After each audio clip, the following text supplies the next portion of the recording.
Ladies and gentlemen, welcome to the V4 Future Sports Festival. How you doing? There you are. Have I said that right? It's great to be back here in Budapest again for a second year in a row for the V4 Future Sports Festival. But before we start talking about the V4 and the competition, I know what you're here for. You're here for the big teams, the Virtus Pro, and Ninjas in Pyjamas and Tricks. I know.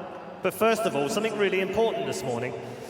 I'm really thrilled to be here, to be able to introduce grassroots esports. You've all played, hands up, who's played Counter-Strike? Quite a few of it. There's a guy at the back there, what is he doing? Put your hand up. I know you've played Counter-Strike. It's great, right? It's a great game. It's been around forever, but we still enjoy it. The greatest thing for me is that you can just go home and play it. And then, if you get good, or even if you think you're good, you can join a team and you can play online. How cool is that? And that's grassroots Counter-Strike. The next level, though, is you start thinking, actually, I'm pretty good, right? Yeah, there's a guy nodding down here, he's like, yeah, I'm really good. And then you can become kind of semi-pro and join a league. And that's what we've got for you today. We've got that story of players starting at home, playing Counter-Strike for fun, wanting to be better, wanting to be great, and wanting to play on this stage. And we've got players that are going to do that this morning. So that's great, right? Any of you can go and do that right now. And so the 10 players that we're going to show you this morning in our show match have all gone through that. Some of you are going through that right now, and that's great. And then we'll move on this afternoon, as I said, to our quarterfinals. But first up, the Hungarian Premier League has featured teams from across the region. They've played through their season. They've crowned a champion. But what's next for these players? Yes, they've played in a league. Yes, they've played online. But they want to play on the bigger stages. They want to reach minors and majors. How do they do that? Well, they do that by organised leagues. So thanks to the Hungarian Esports Federation, that's exactly what they're doing in the Premier League. And they've got something to tell you. So let's find out what their announcement is.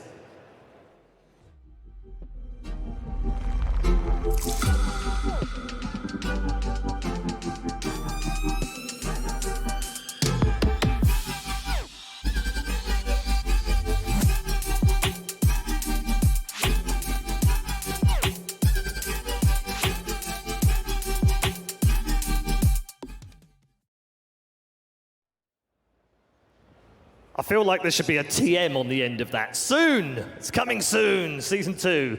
It's great news for Hungarian esports and Hungarian Counter-Strike. Now it's time to introduce you to our two teams that are going to feature in our show match at the start of our first day here on the main stage. And these two teams had a wondrous battle through their Premier League in Season 1. Our first team dominated the regular season, but unfortunately then fell at the final hurdle. Ladies and gentlemen, please welcome Budapest 5!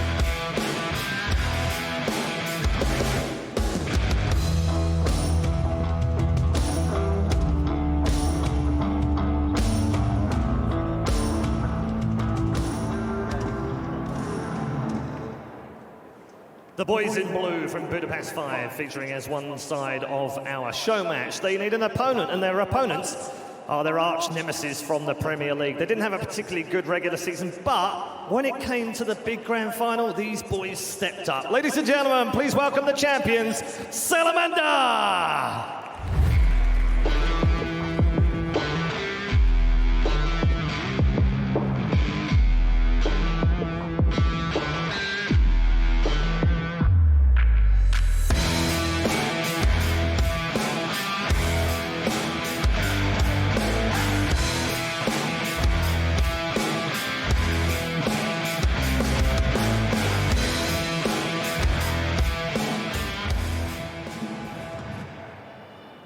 There we go then, once again, ladies and gentlemen, Salamander versus Budapest 5. I'm going to ask a couple of the players to come out and have a chat with me at the front. Come down here, guys, don't be shy. This is the hard bit. The easy bit comes playing. Sir, you're playing these guys again. I know it's a show match, but you want to beat them, right? Yeah, we know it's a show match, but we still want to... Yeah, obviously we want to beat them. We want to be in the best shape and just play the game, our game, and let's hope it works out. What happened during the regular season? Because you had a good regular season and then you didn't kind of get there in the grand final. Hard to say. I guess they were the better team at that weekend. We had many lineup changes since then, so we just couldn't find the perfect team combination. So we will see now. All right, well, good luck. Flash, great to have you up here as the champions. What's it like coming out on the big stage like this in front of a crowd? It's a really good feeling to be here, and we appreciate the invite, obviously. And we hope to have a fun match with Budapest 5 again. A fun match, but a serious match, though. Yeah, for sure. We're going to try to win this. Yeah, I mean, does it matter now because it's a show match and you've won the title? But does it send another signal that you can beat them? Yeah, we definitely want to beat them, even though our fifth player is missing because he's sick, but we're going to still try our best, and good luck to them. All right, well, good luck, gents. Best of luck to both of you. Ladies and gentlemen, let's get it on with Salamander versus Budapest 5, and we'll send you over to our desk with Sadakist. Thank you so much, Paul. Yes, we are going to get into it. A nice show match to warm up the crowd. And this one's got a bit of a grudge match to it because all season long, Budapest 5 led the way. They were dominant throughout the regular season. Salamander, who is one of my favorite team names already, actually struggled in the regular season only to come back and beat them in the final back in April. That's why both teams are here, joined by Drowlin and Jacob. Obviously, Drowlin, you're from this region, so Jacob, tell me about these teams. Yeah, I mean, there's a lot of new names on these two teams. I don't know too much about them, but there's a few names that sticks out that we have seen play at a relatively high level before. Zero is one of them, right? He used to be part of Hellraisers, a guy that I back then thought was a very stable player, a very smart player. For whatever reason, I believe he retired a little bit. He went back to school. He was focusing on other stuff in his life, and by then did not really progress in his career. Now he's back. He's playing at a low level, dare I say it, but he's at least back on the server, and that's nice to see. And obviously, we were just discussing this as well. As much as Zero comes into the Budapest 5 with some experience, I remember way back at PGL casting Flash with Pixel Fire against Entity. He was involved in that 78-round game in the minor, the first ever Mirage. minors. That's right. I mean, that's the case with many Hungarian players, honestly, because back here at home, they don't really get that much opportunities. Back a few years ago, the capital in the scene wasn't really there in order to, maintain consistently your career. So they had to look to like other countries, to play in, mixed teams. That's where they really had their opportunities, like Color, Flashy. I think even Bolito played in a mixed team at some point. So these are the guys who, they had to go outside, and right now they came back. They had this opportunity in Budapest 5, in Salamander, to represent their own scene. So this is where it all comes down. And these are two teams that could have easily been at this event as well. Yes. But it was actually Gamerzone that beat them, that took that spot from them in the qualifier, which is remarkable in its own right. But I want to point out something, because the average age on both teams is very young. Flash being the oldest on Salamander at 24. Zero, by the way, someone we've already seen at the international level, is still only 20 years old. The only one that's actually, I guess you could say, older is Gabison. He's 29, and that's it. Everyone else is 24 and under, so that's a good sign for Hungary. Yeah, I mean, Gabison is this guy who has been around for a long time, right? He was in the core of every relatively successful Hungarian team, so he's the one with experience. That's why he's the in-game leader, the captain figure behind Budapest 5. And talking about Budapest 5, as the name suggests, this was originally a lineup with 5 Hungarian players, but the problem was, and this is the case with many Hungarian teams, is that after a while they feel like they can't make that next step, right? They meet a wall and they just can't get over it. I guess that's because the experience in the scene isn't really there. Someone to help them just make the step, some outside perspective. So they brought in these 2 international pickups, and that is why I guess player for player, this Budapest 5 lineup has a bit more firepower than Salamander. Yep.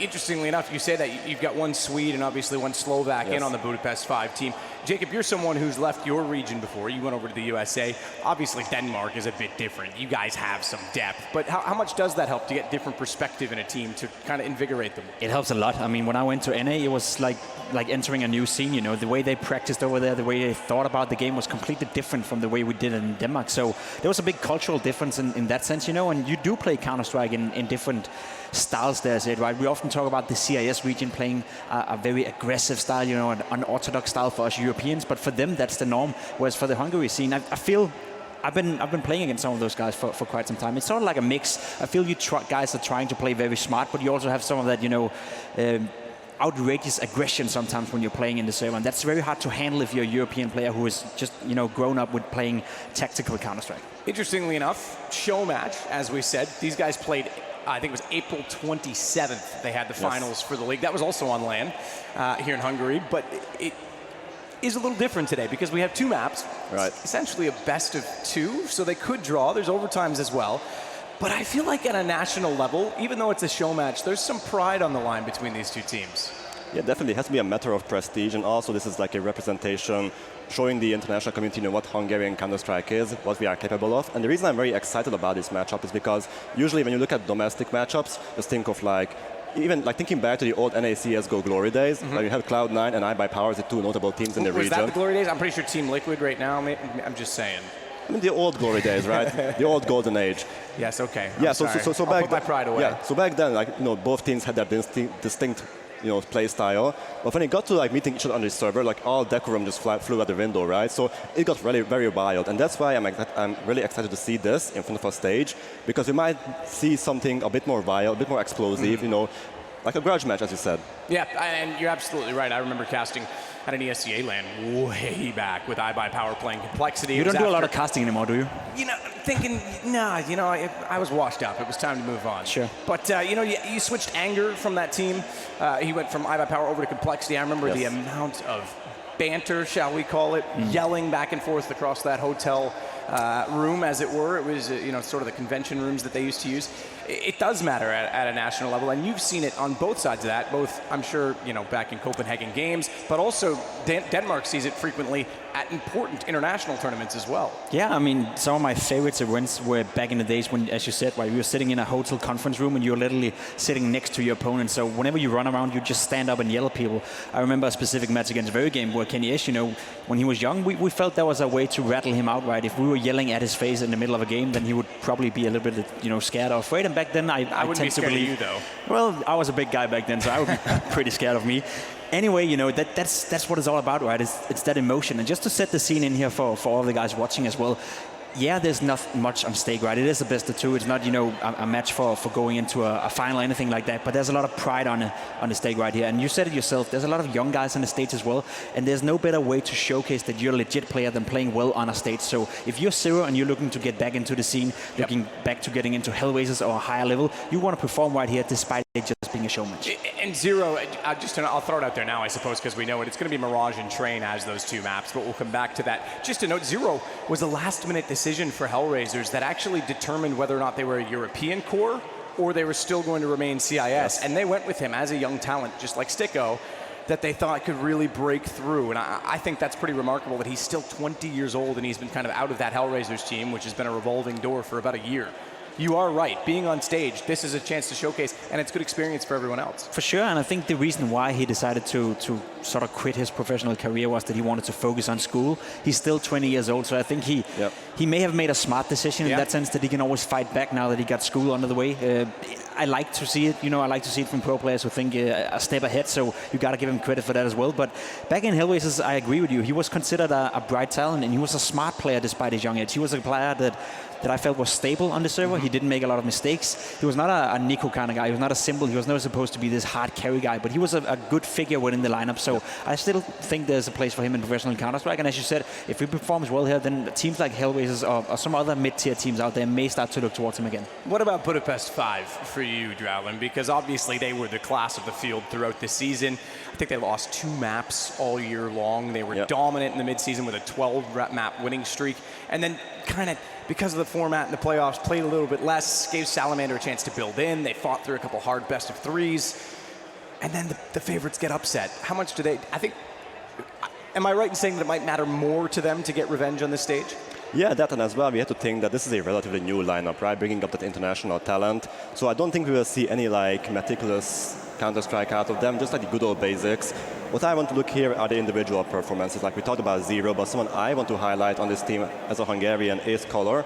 Like this guy has to be probably the best player in Hungary, and he's also a player which I think with proper preparation, the right mindset, could play in like a strong tier 2 international team. So we had that Fox, Sure. on that road, and I think Color is someone who also can go that route perhaps, because he does have the talent. He just needs to get in the proper mindset.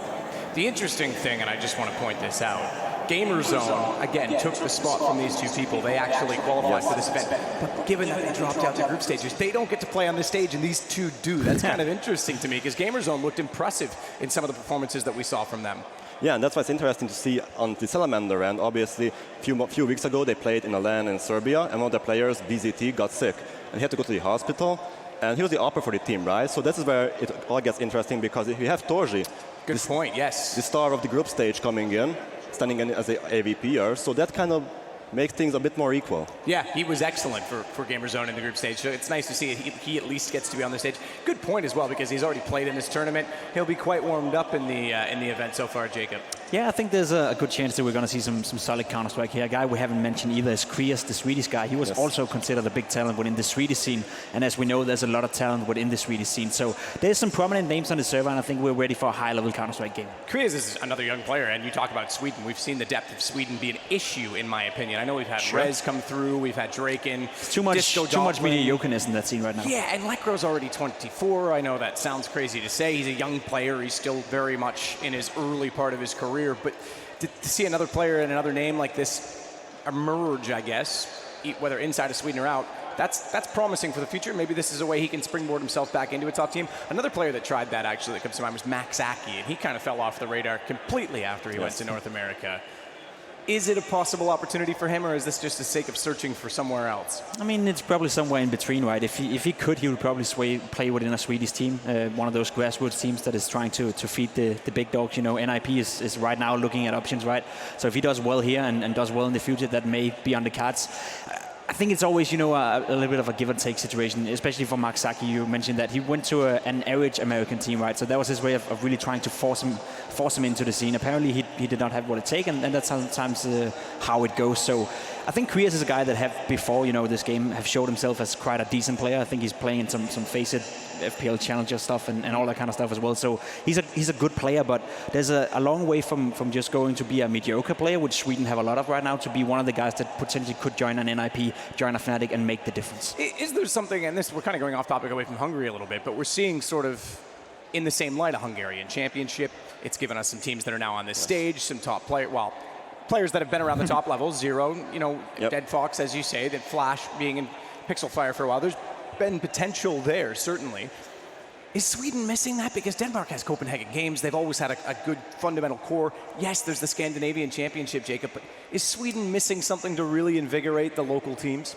I think Sweden has a national league as well. They have some sort of grassroots competition going, and I think Denmark has that, Finland has that, now Hungary has it as well. So all these countries are trying to build it up from the ground, and I think that's a good sign. Yeah. I think the biggest problem for Sweden, and that's been a problem for quite some time, is the lack of role models they have within the second tier of the scene. Right? When you look towards Denmark, you have Hunden playing in Trick right now. They're supposed to be the 5th best Danish team, and he's still, remarkably good at fostering those young talents. Where's that father figure within the Swedish scene? You don't have that anywhere. In Denmark, you have Glaive, you have MSL, you have Kerrigan, you have Trick, Hunden, right? You have 5 Fetish for that matter. You have 6 prominent in-game leaders who all were able to raise talent and foster talent. Whereas in Sweden, who's the leader of Sweden right now? Flusher is a forced leader. He's not supposed to be an in-game leader. Golden is trying to force his way in to be that leader type. And for NIP, the biggest problem of their lineup right now is the fact that they need a leader. So leadership figures is a big thing in Sweden, and they don't have that right now, and that's the biggest problem, I think, in fostering talent and actually, making prominent players play well. It's an interesting point, because it's something that North America lacked for a long time. That's why they brought over Europeans? Well, yeah, and then once they got the meta right, well, they got rid of you pretty quick, thank God, but... Took a year. Yeah, exactly, it was too long if you ask me. Sure. But they finally found their footing, they found their path, and I think it's interesting to consider sort of the national championships and leaders, because you've got Gobby that was in Meisterschef finals with Big, obviously. So let's look at that from your perspective, Alan. In Hungary, who's the leader? Who's the one that's going to mold these players? that's the difficult part, right? Because this is exactly the type of person that we're missing. Like you mentioned, Gabi. I mean, we don't really have that in this scene.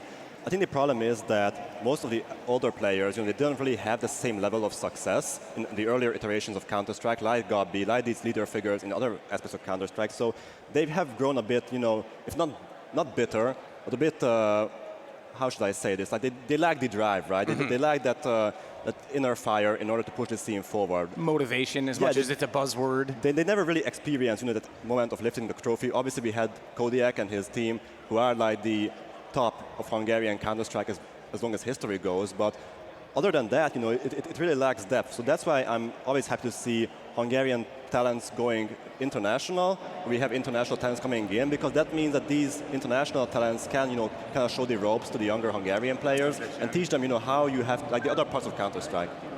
That or you buy your way in, right? That's what North America did. They brought a lot of good European players to the region. And For a while, and they spent money, they invested into their own scene, and by now they're self-efficient, right? North American players don't need any Europeans to come over there and tell them how to play. Another scene that comes to mind, just based on how you kind of built that picture with Hungary, is players that went international and now have their own scene in Finland.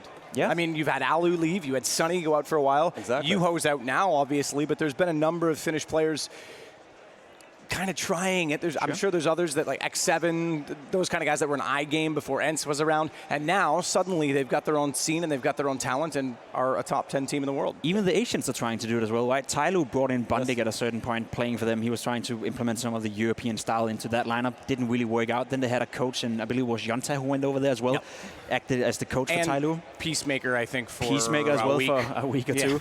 Seen that before, but it's a good thing, right? If you're investing into your own scene and you're actually spending money, I'm sure that the Hungarian scene could attract some, prominent players or some prominent profiles into the scene if they were paying them enough. And that's just the way it is right now in Counter-Strike. There's a lot of money involved. There's a lot of sports involved. So if you have enough capital, if you have enough, vision and ambition, and have the financial backing to do it, then bring in some experienced players, bring in some experienced coaches or experienced profiles who can help you elevate the level of the scene. Because we've seen that work over and over again.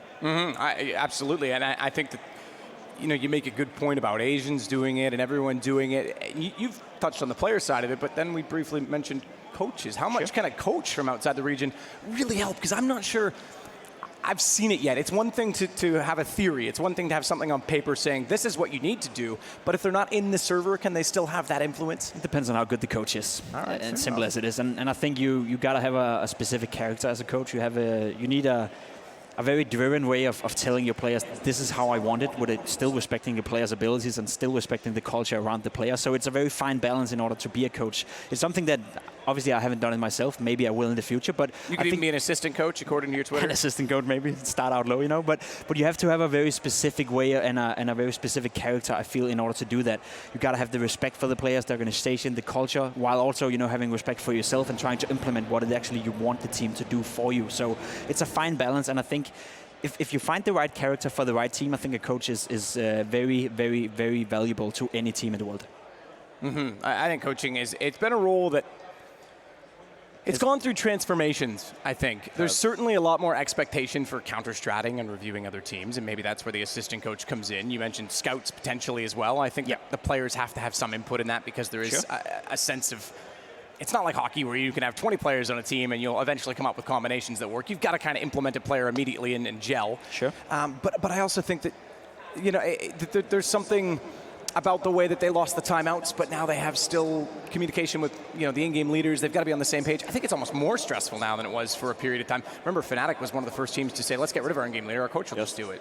Yeah, and that's why we see the whole coaching role being a bit reinvented as of late, right? You have the head coach, and then you have someone who's a bit more analytical, the one who looks at demos, and then he also has his team of analysts who does help him do the dirty work, getting down nitty and gritty, and that's where it, that's where you need in Hungary as well. Not this whole team of coaches, but just one guy, someone like a Kassad, who can lift a team up and just share his experience. All right, well, with that, we won't waste any more time. We get to break in this crowd with two home teams. It's Budapest 5 versus Salamander, a grudge match, a show match to warm things up.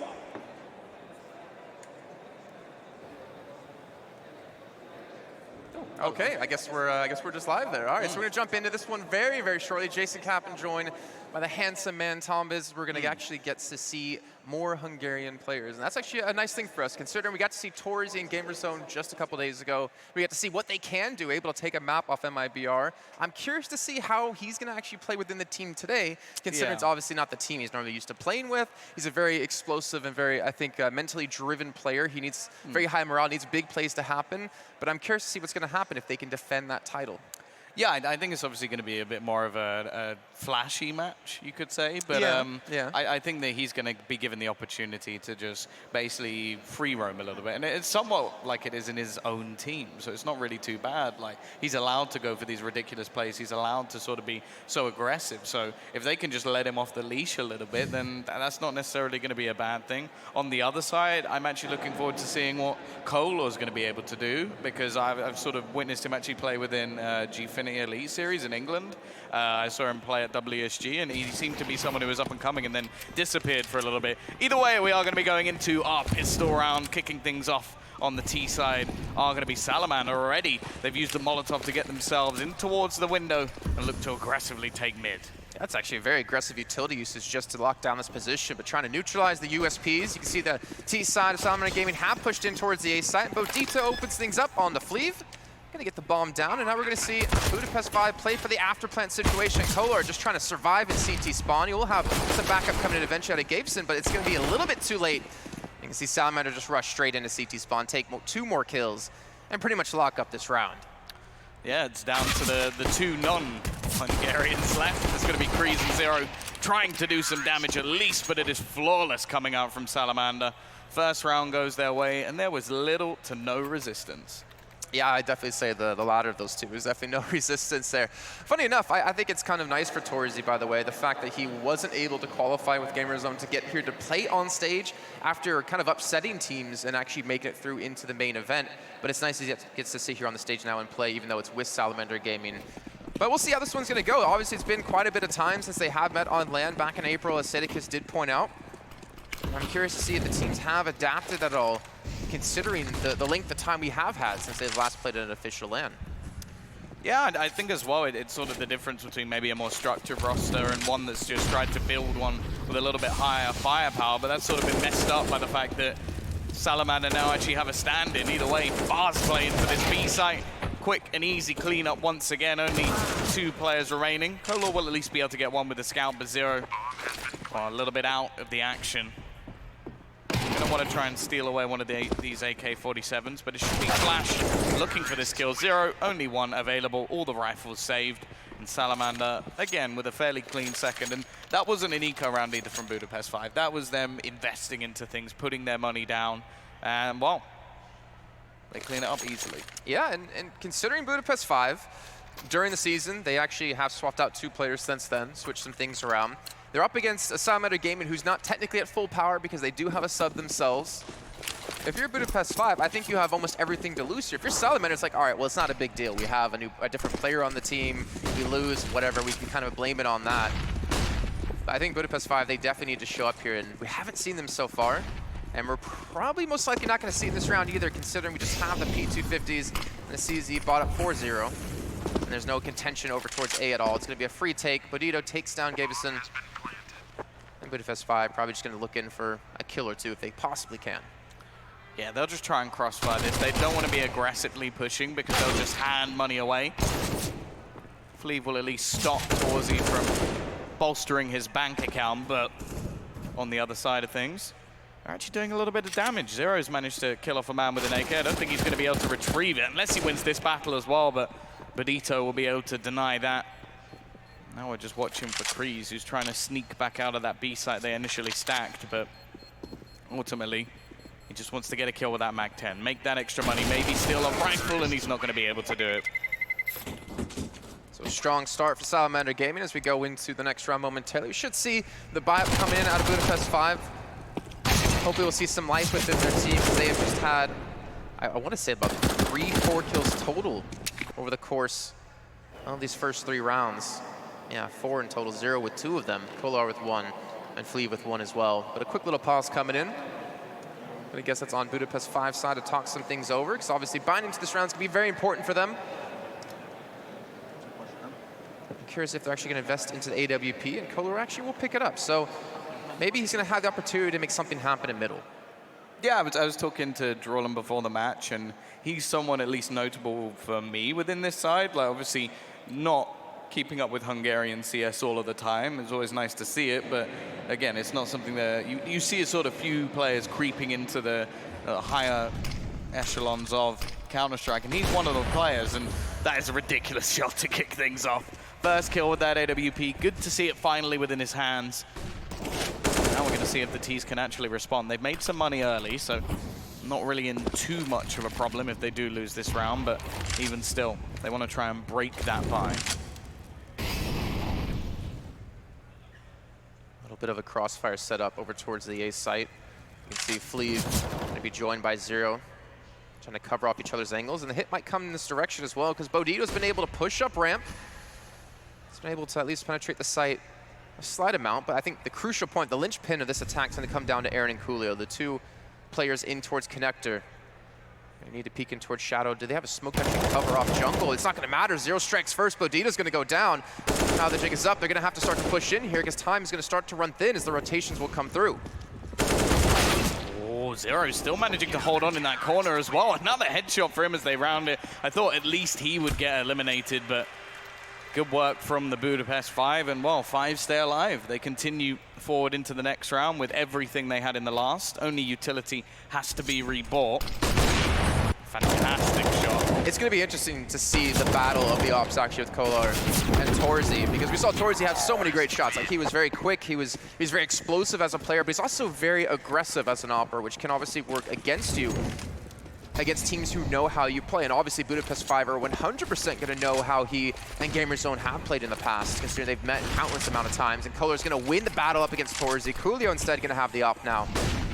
Look at this aggression out of Zero, but he gets caught out. Coolio drops him. So they do return the frag back. And unfortunately, Bodito's going to lose his life to Fleeve.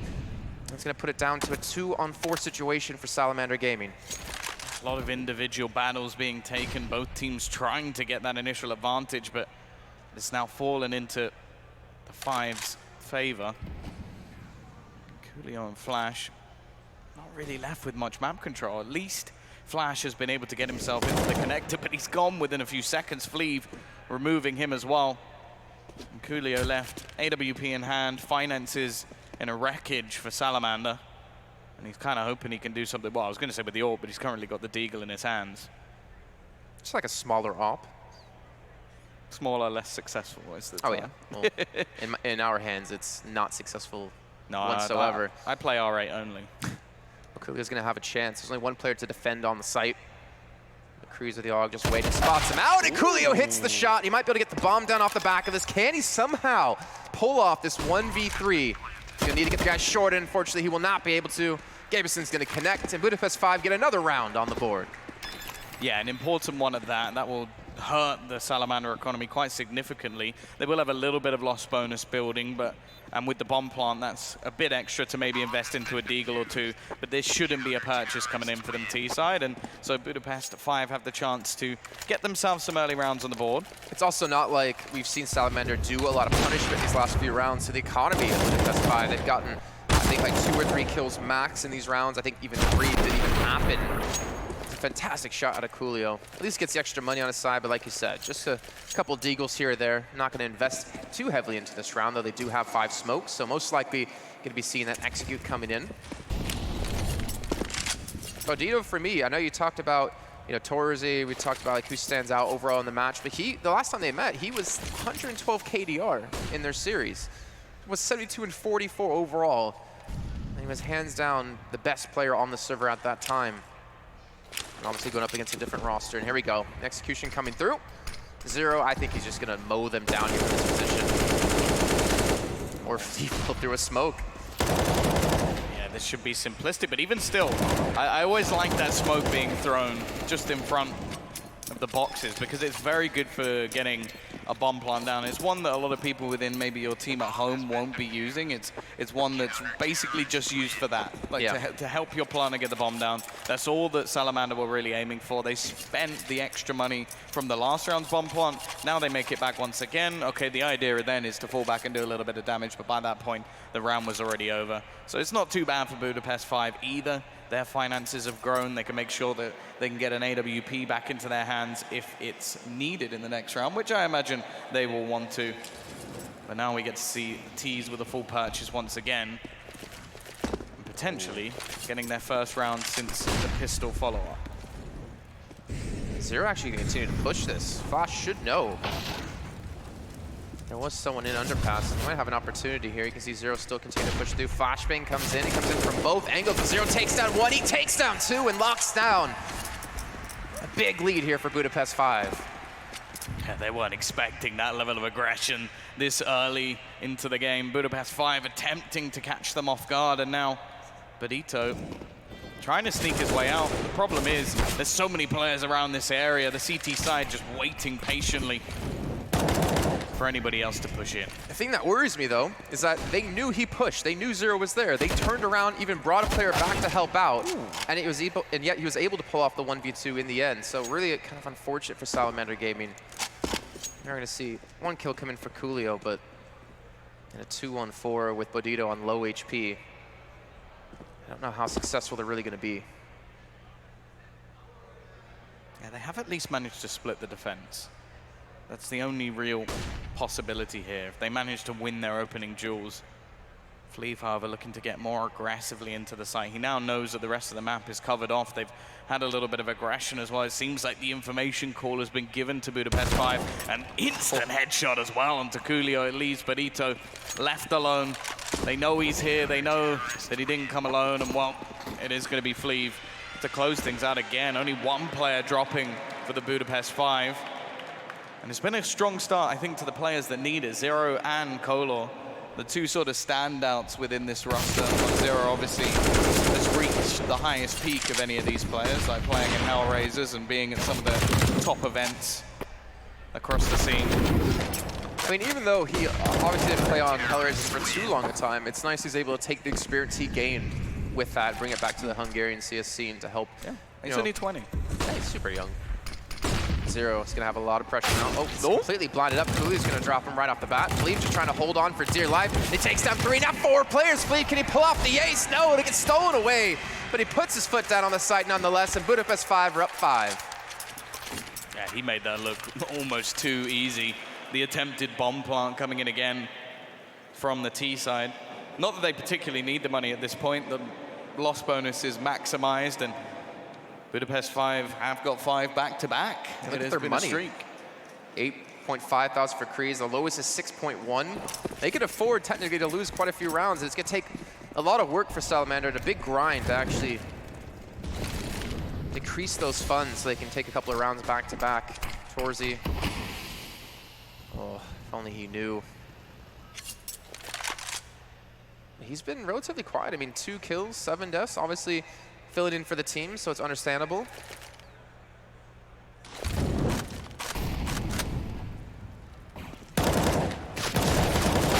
Called out. Oh, there you go. He picks up the first pick. Rotation already coming in from Kreese, who is with the Krieg as well. Manages a kill, and Zero with another. Keeps this in an even scenario. Fleeve going aggressive back into the side with Flash trading. It is going 1-for-1, but the CT side out on top, and now trapped in the corner is Flash. He's going to try and get aggressive as the flashbang bounces it in through the window. Goes for the peak, but Kolor is ready. Instant kill once again, and 6-round streak for the Budapest 5. Rough times for Salamander. Looks like they're just going to take a quick pause here and talk some things over. Really unfortunate for Flash at the end, too, considering where the bomb was down. It's not like he could easily push back in to get it. He had to cross in front of window, so he had to make that play towards kitchen happen. But this is scary. Kolor's hitting shots. He's pretty much made his name here in this game so far, saying, hey, I got the op, come to me, and no one's really been able to out-battle him. It looks like he was doing tech support as well. He was the one to get up to go fix things. A man of many talents. Only 19 years old. I think we're both jealous of that fact, but, you know, already better at Counter-Strike, better at fixing things. Like, what more can he do? He's more handsome, has more hair than you.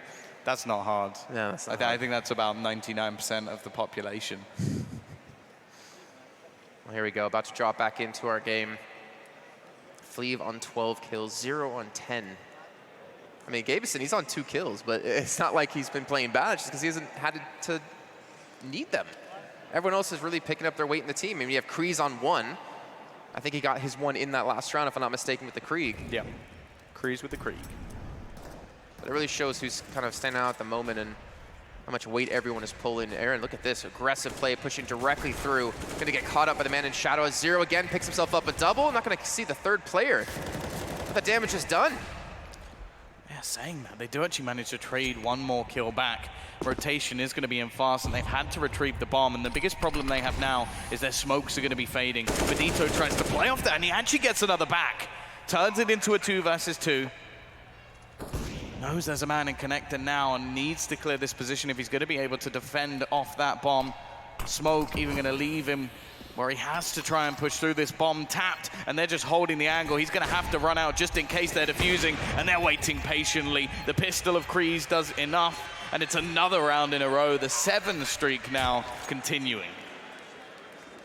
Well, it'll become a worrying sign if Salamander Gaming's responses is just to rush. I mean, yes, they're able to get the bomb down, but they're not able to defend at all.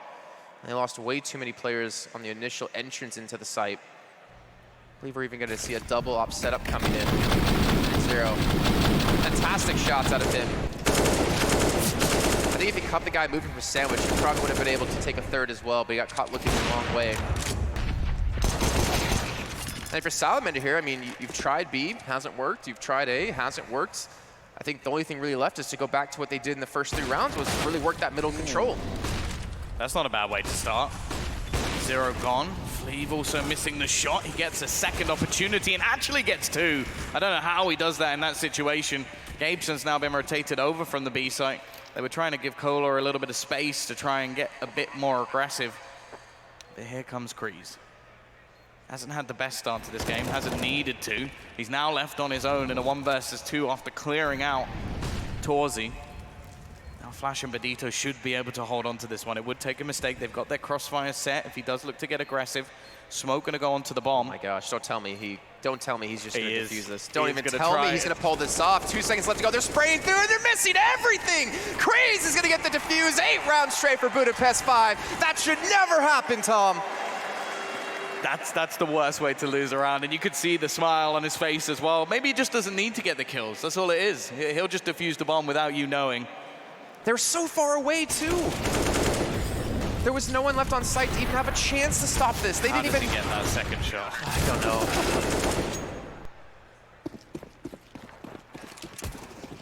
Well, 8-3.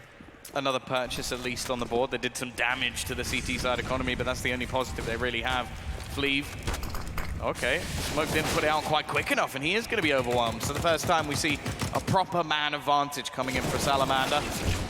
Actually keep it going with the trade onto 0 as well. CT side getting very aggressive at these sort of points within the game.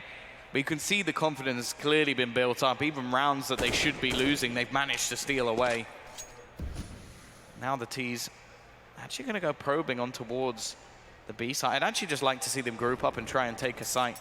Look for that early trade. I think they've been fairly good at sort of dealing with Gabeson on this side of the map, and he's going to get Molotov down. The rotation is coming back from his teammate. They need to get this man down below before they can get in. Oh my gosh, Kreese gets a double, turns it into 2-on-2. Bodita, though, gonna lock down the last player on the B side, but Kolar alive in a 1-on-2. Op in hand. And he needs to find this first kill. He has a smoke, so I'm always scared of a potential ninja defuse coming through again. Flashbang. Not really going to be doing anything. Quick push into the side, looking for one of these players, but Torzi just lurking around. There's no way he's going to be able to get this and defuse the bomb, and he realizes it well. Just going to back out. The streak finally comes to an end as Salamander will be getting onto the board. Can they remove the AWP? It doesn't seem like they can. Kolar still making things costly. I don't think that was really worth it for Torzi, but it may just have been the idea of removing that AWP, but also getting out of the site. Like going in the other direction, he may have died to the bomb anyway. Even still though, the first round they get after an 8-round streak, and they've only had 1 man standing. Well, it's better than losing the round and having a 5-man standing. At some points, at least they're able to stop the rod and do a little bit of damage to the economy on the side of Budapest 5. You can see here, not really much money to spend. Gameson back on 0. Color on 5.9K. I mean, considering that the round before that, they had one player left alive who survived and won the round for him. So they're starting to get back in this. If they win this round, we could see, you know, them get up to 6, and we could see a really close first half. Oh. Aaron going to be sneaking around the smoke. He spotted him. I don't know why he didn't just go back through. He's given Kohler a chance to escape, but, well, the last bullet picks him off. The push in is aggressive Fleeve again, and Zero with a bit of a messy spray, but they still keep things in a 2 versus 2. The remaining CT players, you've seen Kreese step up over the last few rounds, but Gabeson hasn't really been performing so far. The question is, can they make this retake work? Not terrible positions for Salamander. The problem is if they do fight, it's just going to be in 1-on-1s or 2-on-1s. They don't have the ability to support each other. Flash being going to come in, no smoke there just yet. Flash gets the kill as well as Aaron, and there we go. Salamander Gaming chained together 2 rounds after losing 8 straight. And the economy is relatively shot for Budapest 5, though Fleeve did invest straight into this. I'm worried though a little bit, Tom. If Salamander's go-to plan is to just like kind of walk into a site and hope to get an entry frag without the assistance of flashbangs or smokes being set down, I kind of worry for the rest of the rounds. I mean, credit to them, they still have 5 on the board, but it's not over just yet. Well, again, they're looking for these faster plays into middle. It worked out for Aaron in the previous round. Kohler has one of the primary weapons available to him, already getting the pick over towards B, and he's looking to get aggressive. There are players currently waiting for him to make this peak, but even still, he can have the information set. Now, this is where you definitely do need a flashbang. Try and force him off of the angle. You can't just peek into Kohler, or he's going to start just owning you. Kreese is there as well to pick off one more, and he's going to survive in this corner. They could have killed him off there. The nades thrown in can't do anything. And once again, Salamander have walked into a brick wall, left with just 2 players standing. It's just not getting any better. They've been flanked as well. Fleeve's coming from behind, another flawless round. It looked like it was finally coming back, getting a little bit closer, and Budapest make it look easy. And that was a force-up out of Budapest too. Yeah. They really needed something to happen, and instead depended on Kohler, and Kohler performed, hitting those 2 shots. So into the last round of the first half, 9-5 currently for Budapest 5. Mac 10 for Torzi, a Deagle for Bodito, 3 AKs. Not the best of buys, but we've seen them win with worse. I love how much pressure Budapest 5 are actually putting on towards middle. How many people they keep around that direction, whether it's Kohler or Fleeve doing it. Again, rushing straight through, looking for the man in shadow. Julio's gonna win out in that trade, but Fleeve again turns it back. Doesn't hit the follow-up shot as Aaron's gonna drop him. Now down to a 2-on-3. It seems like they have an idea that Flash might be around this corner. Maybe trying to look over the top of the smoke. Flash could pretty much end this round in his tracks, and he may have just been spotted as well. The information grabbed from Gabeson. I don't know how he ends up winning that duel, but it gives them a chance back into the round. And Kreese, if he wins his as well, this is a mistake from Aaron. He just backs into his opponent. Now Bodito left alone, trying to defend off the bomb. The Molotov going to force him back. They're just throwing all their utility at him at once as he tries to hold on to this round and just won't be able to do it. A fantastic retake from the Budapest 5. A 2v3 turned 2v none. That Fleeve at 19 kills. Kohler at 13-0 at 15. The other side, Bodito at 14. Next closest to him is 8 for Aaron, who's currently looking to obviously close that distance. But this has been a rocky start for Salamander Gaming. I don't want to count them out just yet, because obviously when they last played back in April on LAN, it did go to overtime both maps. It was 19-15 on Inferno, 19-17 on Mirage, both in favor of Salamander. So we'll see if they can bring this one back on the CT side. But I think it's all going to start on this pistol round. They're going to need to take this round. And I wonder what the scoreline could have been if Budapest 5 actually took the pistol round in the very first half.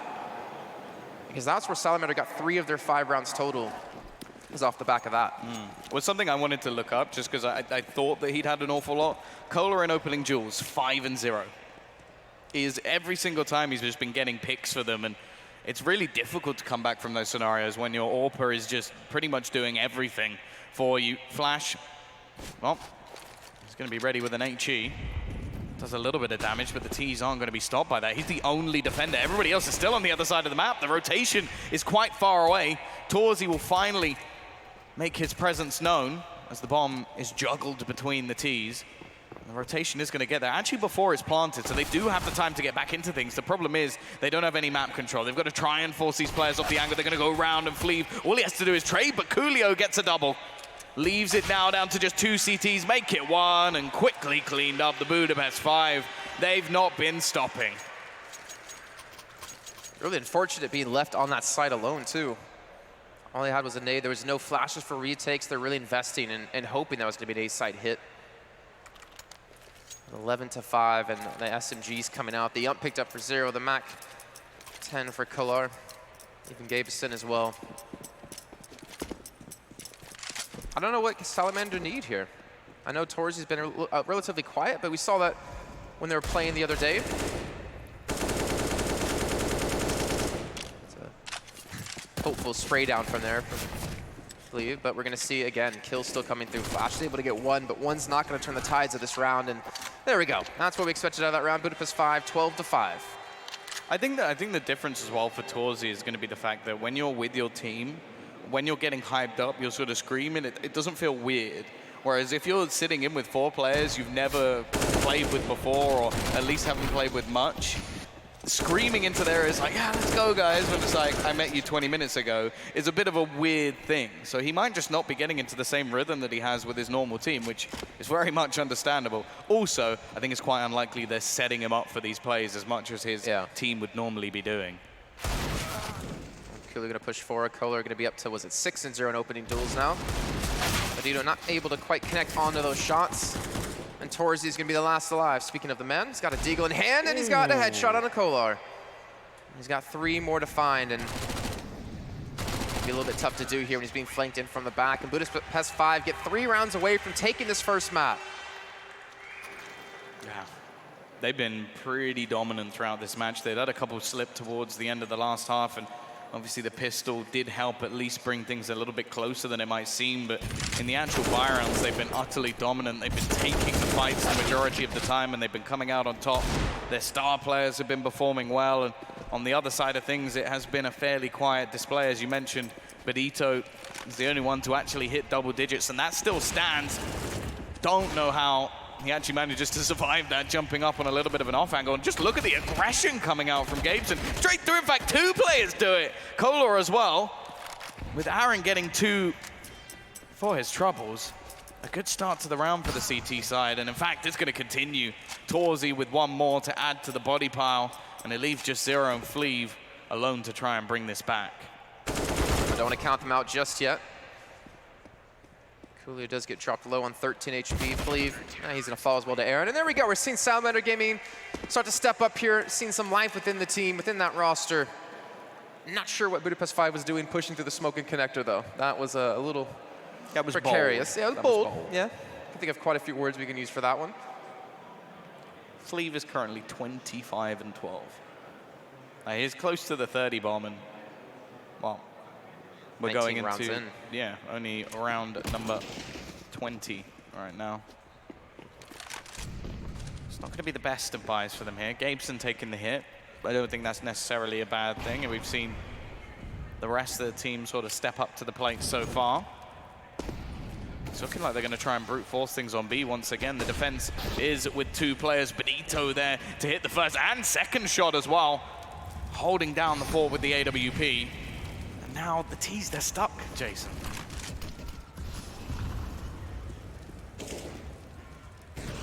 Flash just waiting for them to drop down in his grass. He's going to take down Gabison. See the bomb actually rotating away, so they realize, okay, B hit, probably not going to be likely. You know, they've rotated players back to defend. Kree's just trying to hope for anyone to get aggressive. So good initial start here for Salamander Gaming. They still have a lot of work to do to close out this round, especially when 0 is left alive, but... Oh my gosh. What a shot out of Kree's. Turns it from a 2-on-4 into a 2-on-3. 40 seconds left to go. And this is scaring me, Tom. Look at the setup of the CTs. There's going to be a 2-on-1 somewhere. Yeah, they've split their defense, and one of the players is more of a rotator. They've left Coolio. They trust him, but maybe they shouldn't have. Zero gets another opener back into this round, and this is slipping away into the 2 versus 2. The bomb goes down, and Torzi likely to be smoked off as well. It will give him the space to push a little bit further forward, but this is where the coordination is likely to be a little bit off for Salamander. 2 players who have not been used to playing together. Aaron trying to sneak his way back through, but he doesn't realize there's a man in the connector, and that's another dual one for Kreese. It's left all onto Torzi. He does manage to hit the first shot, looks around and gets a second as well. He will clutch things out in the end, the stand-in doing his job, and that will be a 7th onto the board for Salamander. That's what we talked about Torzi and how aggressive and explosive he can be. Still looking relatively quiet on the screen, but that's what they needed to get back into this, because that was a very risky situation. Spreading out the defenders, 1 at each site, 1 to rotate. You lose 1-1v1, and when you have 0 left alive, and being, was it 6-0 and opening duels, it's not a man you want to be fighting in a 1-on-1 situation. Yeah, he has been playing well. The whole team has. No, we're going to see now Budapest 5 with just some pistols and some armor. Not any rifles in their hands, but again, I'm still thinking that Salamander should be very respectful of this and very scared from some of the things we've seen out of the players. I think Colo actually did lose his first opening duel, by the way. So he's now 6-1. So, but he hasn't had the AWP yet on the T side, and that's really where he was getting a lot of those duels on the opposing side. So could still be changing this round. Just a few deagles invested. The extra money made off the bomb plant. Torzi's starting to get confident.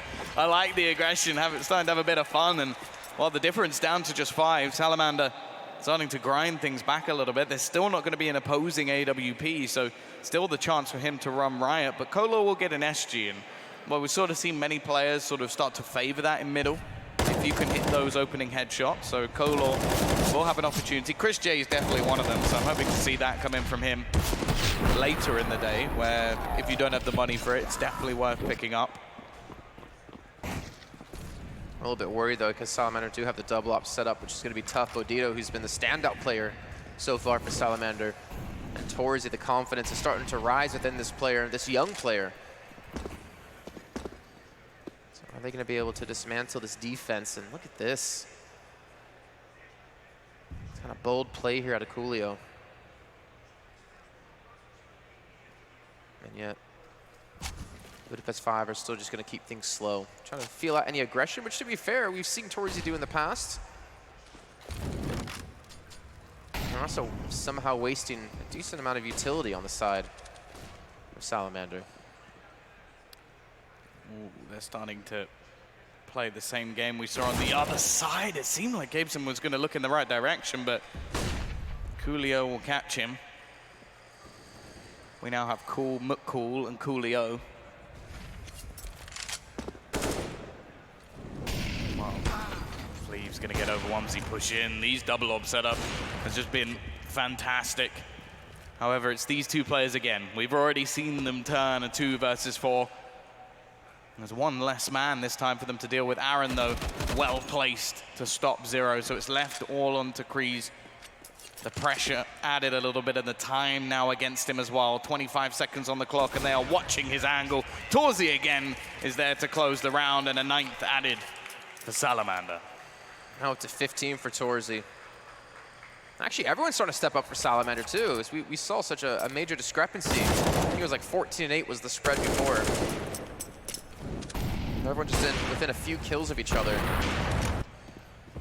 And I think this is where Salamander really starts to show up. When you have Bodito hitting shots, which he's been doing all game.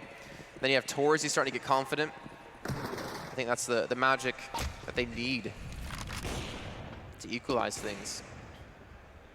But Budapest 5 are looking to pick up the pace here. They do have a couple of flashbangs, but looks like Flea's trying to be a superhero. They've not been spotted out. I don't think they've actually even made noise. Just some preemptive Molotovs coming through. I think Flash is going to spot them out. There's a nice nade as well.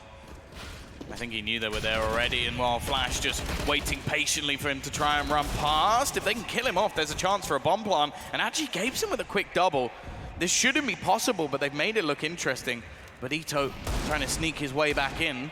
He's got to be careful, only the Deagle in hand, and he will eventually catch one out, but it still goes back into this 1 versus 1. And Gabeson now with the AUG, you almost favor him here. He sprays him down, 4 kills.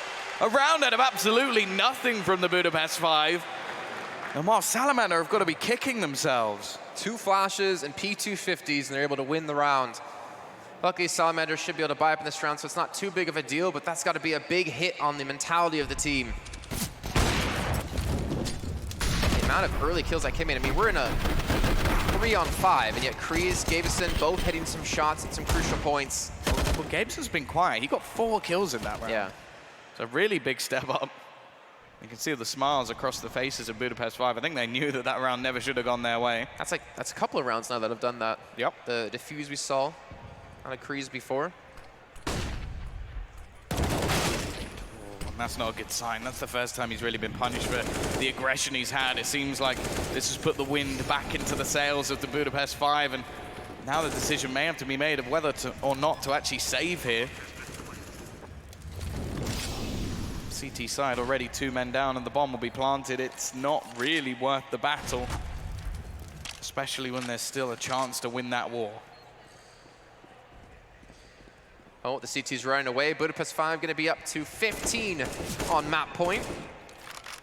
Again, trying to redeem themselves where they lost back in April on LAN. Santorzi, he'll get a kill. Not too big of a deal, though, since Budapest 5 should be able to buy back in. So Santorzi will fall. That was a hell of a shot out of Kolar. And that's far more of a problem. It's Salamander who actually don't have the finances. That scared the life crap out of me. That's a lot closer than I thought it was. Yeah, it just burned the hair off my head. Yeah, I saw that one coming. Well, going into potentially our final round of the map. Budapest 5, 1 round away from closing this out. Still have Train to come up as our second map. We've got Kolar with the op, and when you talked about it before, not really having the op too much on the T side. The amount of opening duels this man's been able to win is insane. And this is risky. They have aggressive play, there's no backup. Finally, Bonito will come around to help out potentially, but if he loses this battle, this could spell disaster for Salamander. Gabeson gets the first kill. Zero's already been able to make his way out of Palace. And once they get some smokes down, we should see the bomb planted. Nice shot from Bodito, though. Well-needed kill, as they already have huge detriments in the weaponry. They're actually going to try and boost over the smoke, and it'll work as well. Give the man advantage back, but Kreese quickly finds 2 and leaves it on to Flash and Torzi to try and bring this back. The shot actually connects from Kolar. Doing the damage, knows the information now of the remaining players, but even still, Torzi will get one back. Kreese just doing everything, and it's left into the 1v1. It's going to be Flash versus Zero, but Zero's gone on a long wraparound. The only problem is, can he actually stop that defusal? In fact, can they even defuse it at all? It's the peak out, but I don't know if he even has time. He doesn't have a kit available to him. It's going to come right down within the last second. And by the looks of it, I don't think he has it. I think this may be GG. It's going to be going off, and that is the end. Budapest 5, they take that with the bomb exploding. Even though Zero didn't get the final kill, he delayed long enough. A valiant attempt out of Flash. 21 kills for Bodito or Salamander. And they should be very happy about that, again, redeeming themselves from April where they lost 2-0. And they actually lost on this map as well. It was a 19-17 scoreline for Salamander. But to be fair to Salamander, they started to look better as the map went on. They started to look like they were warming up, getting into the grill of things, really coming together. Torres was hitting shots. Bodito was hitting shots the entire time.